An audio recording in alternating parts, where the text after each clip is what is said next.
বাড়ি ফিরেছেন। পুরঞ্জন মানে আত্মা। আত্মা বিভিন্ন প্রকার ভোগ বস্তু ভোগ উপভোগ করে এখন ক্লান্ত হয়ে রিটায়ার্ড লাইফ অবসরপ্রাপ্ত এবং গৃহে ফিরে এসে অর্থাৎ নিজের চেতনায় ফিরেছেন আর স্ত্রীকে খুঁজছেন। আপন স্ত্রী অর্থাৎ নিজের বুদ্ধি। তো আজকের শ্লোকে বলা হচ্ছে 14 নম্বর শ্লোকে, তো আগের শ্লোকটা কি ছিল? তার পত্নীর অন্বেষণ করতে শুরু করেছিলেন গতকালকের শ্লোকে 13 নম্বর শ্লোকে।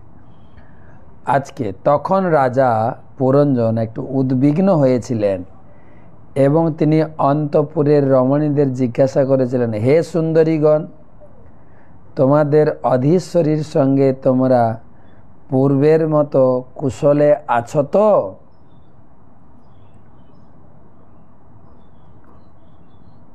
অন্যান্য রমণীরা কারা, সেই সম্বন্ধে কাকে বোঝানো হয়েছে এখানে আলোচনা হবে।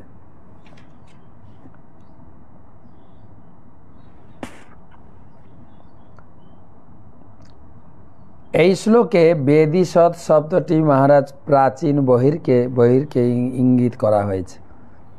কেউ যখন ভগবত ভক্তের সঙ্গ প্রভাবে অনুপ্রাণিত হন এবং কৃষ্ণ ভাবনাকে জাগরিত করেন, তখন তিনি ইচ্ছা, অনুভূতি, চিন্তা এই কার্যকলী সম্বন্ধে বিবেচনা করেন, স্থির করেন যে তিনি কি জাগতিক কার্যকলাপে যাবেন নাকি আধ্যাত্মিক চেতনায় অটল থাকবেন। কুশলম শব্দটি মঙ্গলসূত্র। অন্যান্য রমণীদের জিজ্ঞাসা করছেন, মানে তার চিন্তা, বুদ্ধি, অনুভূতি, ইচ্ছা এগুলোকে বোঝানো হয়েছে। আর কেউ যখন ভগবানের সেবায় যুক্ত হন তখন তার গৃহ সম্পূর্ণরূপে মঙ্গলময় হয়ে ওঠে। কিন্তু কেউ যখন বিষ্ণু ভক্তি ব্যতীত অন্য কার্যকলাপে যুক্ত হয় তখন তিনি জড়জাগতিক কার্যকলাপে যুক্ত হয়, তখন সে তার উৎকণ্ঠায় পূর্ণ হয়ে ওঠে। জাগতিক জীবনটা উৎকণ্ঠা, বিপদ।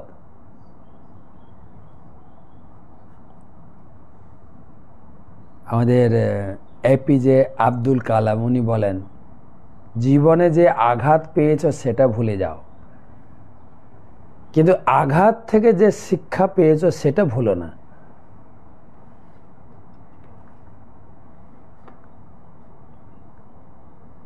প্রতি পদক্ষেপে যদ বিপদাম ন তেষাম, সবসময় বিপদ, উৎকণ্ঠা, উদ্বেগ নিয়ে আমরা এই জগতে দিন রাত অতিবাহিত করছি।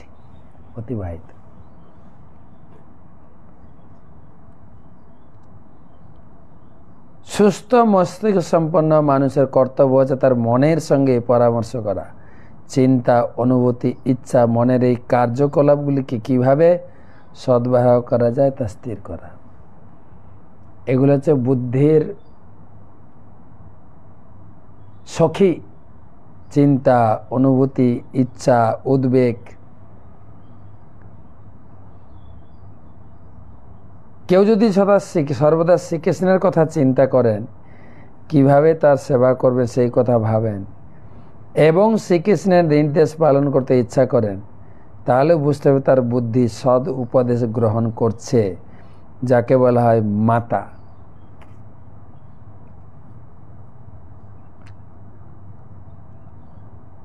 যদিও রাজার শ্রান্তি দূর হয়েছিল, তবু তিনি তার পত্নীর খোঁজ করছিলেন, এইভাবে পরামর্শ করছিলেন, চিন্তা করছিলেন, ইচ্ছা করছিলেন কিভাবে তিনি তার উত্তম চেতনায় ফিরে যেতে পারেন।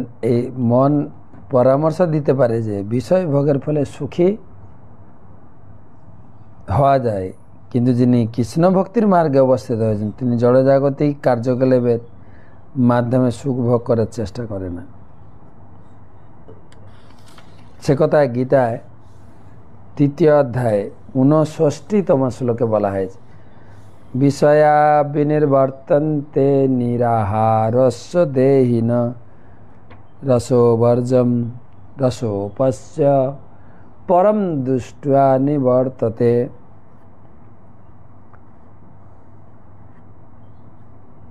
কেউ বিষয় ভোগ থেকে নিবৃত হতে পারে, কিন্তু তা সত্ত্বেও বিষয়ের প্রতি তার আসক্তি থেকেই যায়, আসক্তি থাকে। কিন্তু কেউ যেন উচ্চতর স্বাদ লাভ করে নিম্নতর বিষয়ের কার্যকলাপ থেকে নিবৃত হয়, তখন তার চেতনা স্থির হয়।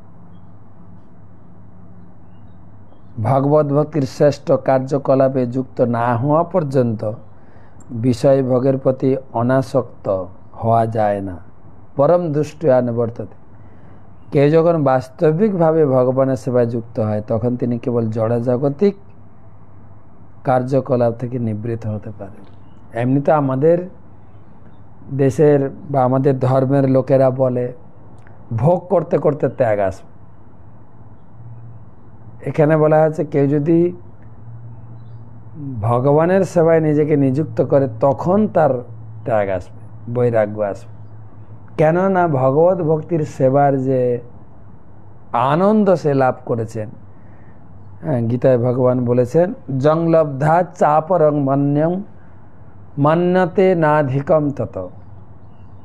গীতার 6ষ্ঠ অধ্যায়ে 22 নম্বর শ্লোকে ভগবান বলছেন যোগ সাধন করতে করতে, ভক্তি করতে করতে এমন একটা জায়গায় পৌঁছাতে হবে, স্থিত হতে হবে, তখন সাধারণত কোনো লাভই এই ভক্তি সেবার থেকে বড় মনে হবে না। জংলব্ধা চাপরং মন্যম মন্যতে নাধিকম তত। যস্মিন স্তুত না দুঃখে না গুরুর না আপি বিচালতে। যেই পর্যায়ে পৌঁছালে বড় বড় ঝড় বিপদ তাকে ভক্তি থেকে বিচলিত করতে পারবে না। যদিও বলা আছে ভক্তি হচ্ছে অবিচলিত এবং অপ্রতিহতা, আর সেটা তখনই সম্ভব যখন ভগবানের কৃপা লাভ হয়েছে বা ভক্তিতে সম্পূর্ণরূপে যুক্ত হয়েছে, তখন তার পক্ষে।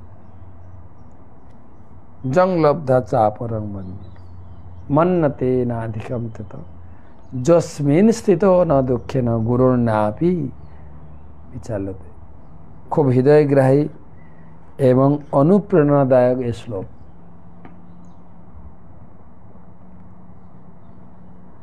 কেউ যদি ভগবত ভক্তিতে যুক্ত হয়, যেরকম প্রভুপাদ আমেরিকায় যখন প্রচার করছিলেন, বড় বড় ধনী বাড়ির ছেলে সব হিপি হয়ে মদ্যাসক্ত, নেশাসক্ত হয়ে রাস্তায় পড়েছিল। প্রভুপাদ তাদেরকে কৃষ্ণ ভক্তিতে যুক্ত করেছিলেন। তারা প্রশ্ন করছিল, এই যে আমরা যে মদ পান করি, যে নেশাটা লাগে, তোমার এই হরিনাম করলে কি লাভ হবে? প্রভুপাদ এইটাই বুঝে, তোমাদের মদ খেলে নেশা লাগে না? হ্যাঁ, কিন্তু সেই নেশা কিছুক্ষণের জন্য, 2 ঘন্টা 3 ঘন্টা। কিন্তু এই হরির নামের নেশা, হরিনামের নেশা আনন্দাম্বুধি বর্ধনম প্রতিপদম পূর্ণামিতম আস্বাদনম। এই আনন্দের ঢেউ তরঙ্গ জীবনকে আন্দোলিত করবে, সে হচ্ছে ভক্তি। 15 নম্বর শ্লোক। ন তথৈতর্হি রোচন্তে গৃহেষু গৃহ সম্পদঃ যদি ন সৎ গৃহে মাতা পত্নী বা পতি দেবতা ব্যঙ্গেরথ ইব প্রাজ্ঞ কো নামাসিত দীনবৎ। ন তথৈতর্হি রোচন্তে গৃহেষু গৃহ সম্পদঃ যদি ন সৎ গৃহে মাতা পত্নী বা পতি দেবতা ব্যঙ্গেরথ ইব প্রাজ্ঞ নো নামাসিত দীনবৎসল।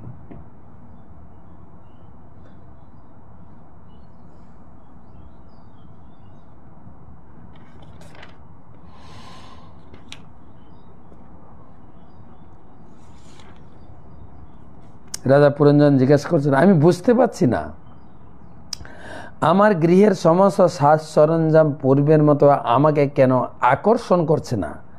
আমার মনে হয় যে গৃহে মাতা বা পতি পরায়ণা পত্নী না থাকে তাহলে সেই গৃহ চক্রবিহীন রথের মতো। কোন মূর্খ এই অচল রথে উপবেশন করবে? এখানে অনেকগুলো নীতি কথা দেওয়া হয়েছে। আগের মতো গৃহের জিনিসপত্র আমাকে আর আকর্ষণ করছে না।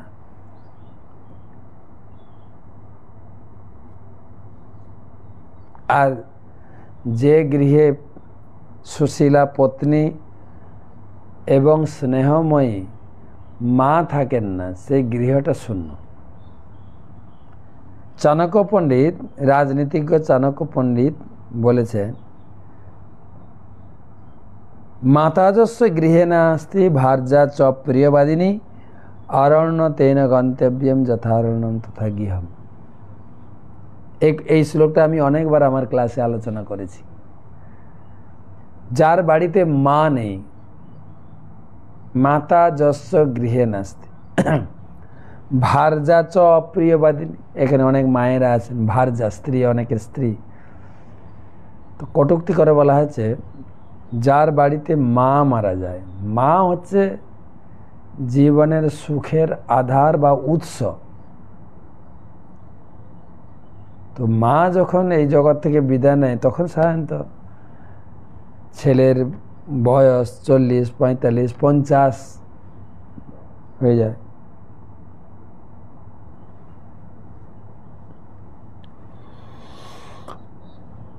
ভার্যা চ অপ্রিয়বাদিনী, মা চলে গেলে এই সংসারে কেউ একটু কুশল কথা বা ভালো কথা জিজ্ঞাসা করে না। আমাদের গ্রামের নিয়ম ছিল, মানে লোকে সবাই বলতো, মা চায় পেটকে, বউ চায় ট্যাগকে। ছেলের সমস্ত তো সুখ অন্তর্হিত হয় যখন মা চলে যায়। তো এখানে বলা হচ্ছে ভার্যা চপ্রিতে, তো ভার্যা স্ত্রী কখনো ভালো কথায় পতিদেবকে সম্বোধন করে না। এটা মহিলাদের দোষ দিয়ে লাভ নেই। মহিলাদের 3টে পর্যায়, 3টে আশ্রয়। প্রথম হচ্ছে পিতামাতার আশ্রয়, যতক্ষণ না তার বিবাহ হচ্ছে। তারপর হচ্ছে পতি বা স্বামীর আশ্রয় বিবাহের পরে। তারপরে ছেলে বড় হলে ছেলের আশ্রয়। তাই এখানে বলা হচ্ছে মা চলে যাওয়ার পরে সেই সংসারে সুখের সীমানা শেষ। ভার্যা চ প্রিয়বাদিনী, মেয়ে স্ত্রী ভালো কথা বলে না।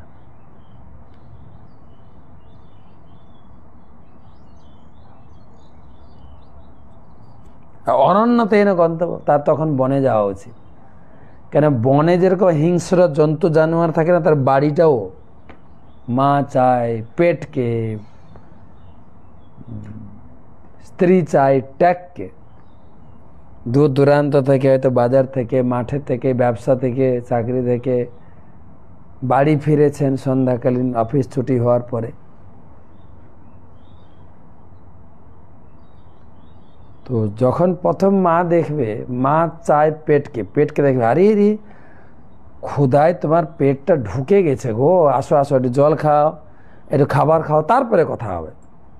এখন কোনো কথা না, আগে খাও, একটু জল খাও, একটু শরবত খাও, একটু খাবার খাও, তারপরে কথা বলো। বেচারি সারাদিন কিছু খায়নি গো, পেটটা ঢুকে গেছে।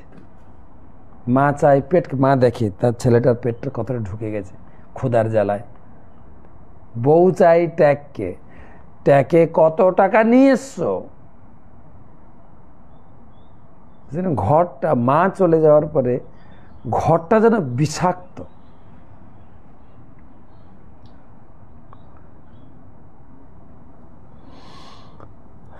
যার গৃহে মাতা নেই তার পত্নী অপ্রিয় ভাসিনী। তো মহিলাদের 3টে পর্যায়, বিবাহের আগে মা বাবার আশ্রয়, বিয়ের পরে পত্নী, কি বলে, পতিদেব। কিন্তু পতিদেবের মা মারা যায় মানে কি, তাহলে পতির বয়স কত, 50-60, তখন তো নিজের ছেলে বড় হয়ে যায়। মহিলারা ছেলে বড় হয়ে গেলে ছেলের আশ্রয়ে থাকবে, পতিকে আর তখন ভালোবাসে না। অনেক এরকম ঘটনা কাহিনী, কোনো কি বলে এক্সপিরিয়েন্স না, একদম কত এরকম কাহিনী ঘটনা জড়িয়ে রয়েছে। প্রকৃতপক্ষে স্ত্রী হচ্ছেন পুরুষের শক্তি। ইতিহাস পর্যালোচনা করলে দেখা যায় যে প্রত্যেক মহান ব্যক্তির পিছনে রয়েছে হয় তার মাতা না হলে পত্নী। মানুষ যে জীবনে আশ্চর্যজনক কিছু করে সেটা হয় তার স্ত্রী আর না হলে তার সন্তান।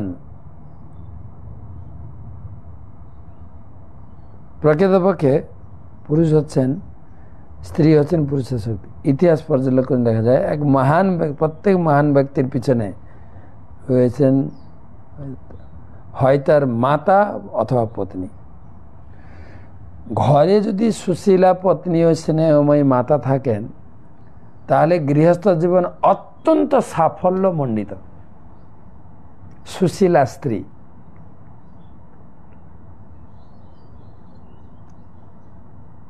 সুশীলা স্ত্রীর কার্যকলাপ যে পুরো গৃহটাকে সুখ সমৃদ্ধিতে ভরিয়ে তোলে।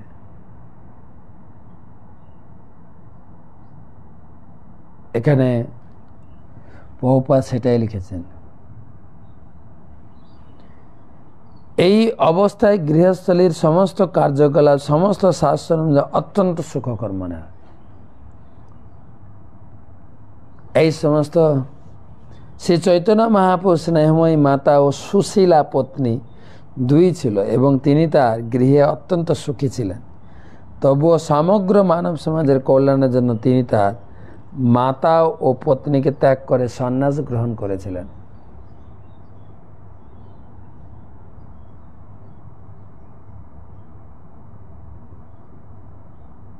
প্রশ্ন আসতে পারে না, বাড়িতে সুশীলা স্ত্রী বিষ্ণুপ্রিয়া দেবী